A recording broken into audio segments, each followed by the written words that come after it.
see me wear this black jacket, just know going forward, it is on. This week on Cool Conversations, I faced my biggest fear in any type of situation: communication. Cool conversation. Keep my mind ease all alone this. Cool conversation. Welcome back, kings, queens, gods, goddesses, my triple OGs, and my lovely lady listeners. Go ahead and throw the L's in the air. Woo! Welcome back to this thing that we call Cool Conversations. I'm your man, Scotland Underwood. And like always, if you like what you see, you're digging what we're doing, go ahead and hit like and subscribe. And if you have a topic idea, go ahead and hit the comment section below. Communication. In any given situation, in any relationship, the number one problem you typically hear about is communication. Communicating with your partner, communicating with your friends, just talking in general.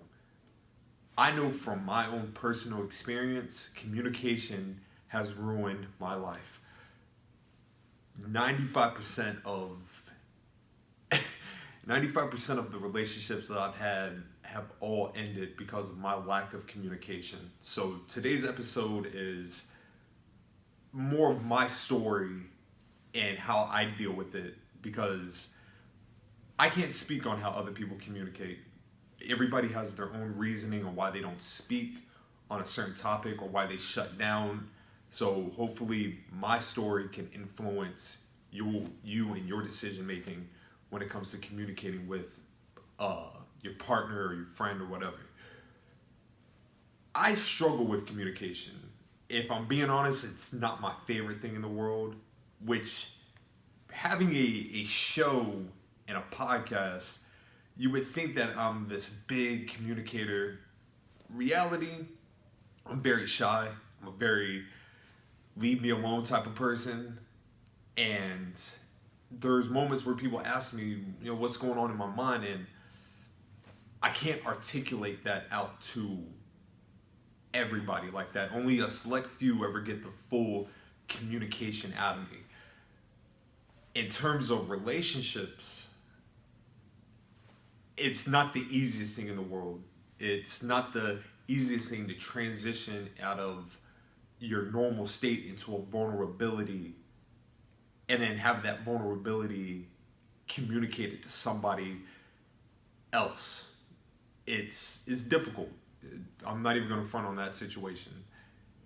I think the biggest problem when it comes to my own problem in communication is that I feel somebody will take my words and use it against me, take my own vulnerability, because I do have moments where I want to communicate, but I've dealt in situations where people have completely dismissed it, completely wrote off anything that I had to say, or if I was feeling some kind of way, it would get used in a negative manner. So I started building up this wall. I struggle in moments where if somebody asks me what's wrong, nothing.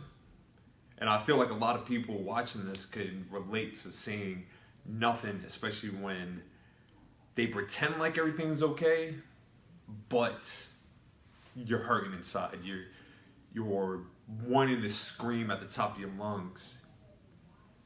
Unfortunately, we get in our own way in communicating. We get in our own way of just opening up. Opening up is integral. But what do you do when you're so closed off and nobody wants to respond? And we create that own assumption. So when we create that own assumption, it's pretty much we just shun away from it. Now, going back to me, being in relationships is a struggle only because communication will be a forefront to anything. Anything that you do in a relationship, communication is key. The reason why relationships fail is because People don't want to talk. People don't want to have that open form. And the more that the years go on and on, it becomes a dead art. People have the distinction of trying to be a mind reader without really seeing what the problem is. So when you want to act like you don't know, you want to pretend like everything is okay, when in reality you're screaming inside, you're creating a resistance between you, your partner, you, your friend, you, your family. I understand it. Everybody wants to be left alone every once in a blue moon. I'm like that. If I don't want to talk in that moment, I now have the understanding of saying, hey, look, maybe not right now is the best time to talk. Maybe right now is not the best time to engage in this dialect. So I'm going to step back and then I'm going to come back and we're going to figure this out. One way, shape, or form. Just right now is not the moment. We don't do that. We do not do that. We, like I said, we say things out of anger. When we, like I said, when you have that buildup, people will see the negative in that, man, every time, because the worst thing you can do in a relationship is not open up, because then your partner feels that you have become distant. Your partner could make the unfortunate assumption that you could be cheating, or that you're not comfortable with them. And why would anybody want to be with somebody that they feel is not comfortable with them? I know for me, I've watched a lot of good things pass because I never spoke up. I never chose to use a voice that obviously I've been blessed to use. Out of the fear of rejection, out of the fear of, somebody looking at me some type of way, in the fear of losing people. I've sacrificed so much by not communicating when certain things can be salvaged in minutes in a conversation.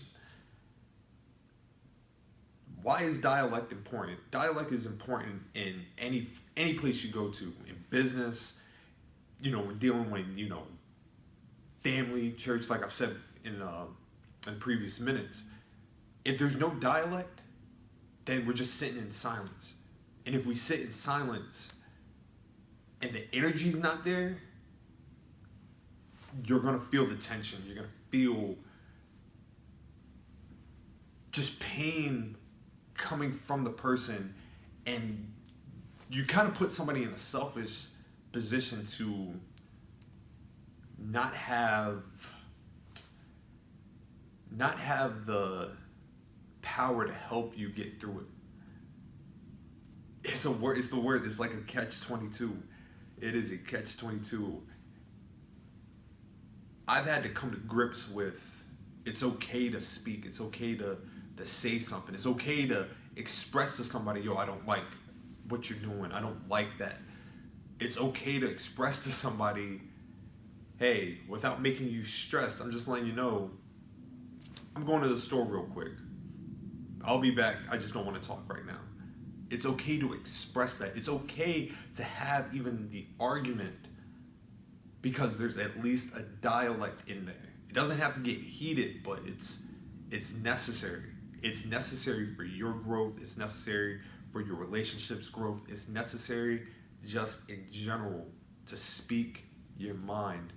Do not hold anything back. Do not be afraid to let your voice come through and express just what you feel. This is deeper than just communicating. Express what is here, because you will be surprised how many people want to hear your thoughts, how many people want to hear you get angry, how many people want to hear you just speak. It's the worst thing in the world that you can do to somebody is not let them experience who you are in an expressive state. what can I say? I know in my situations, I owe everybody that I've upset and everybody that I've shunned away just in the fact that I wasn't man enough to communicate what was going on in my mind. Now, for some of you, you're not getting an apology. You deserved every silence and everything like that. But for a good majority of you, I apologize if I never communicated. That's why there's a show going right here. This is why Cool Conversations exist, because this is an opportunity for me to right all the wrongs. If I can't communicate with somebody in person, we can communicate through here. Don't DM me or anything like that. That's not a good communication. Don't do that. Don't do that. But the moral of this story is that don't be afraid to speak and communicate with somebody that you truly care about. Because after a while, they get kind of tired of silence. They get tired of not feeling comfortable that they can be themselves with you when you can't be yourself within. But if you're digging what we're doing here, like I said, go ahead and hit like and subscribe. Also, if you are interested in hearing more of my thoughts, go ahead and check out Slick Radio. The podcast link is in the bottom. This is Scotland Underwood.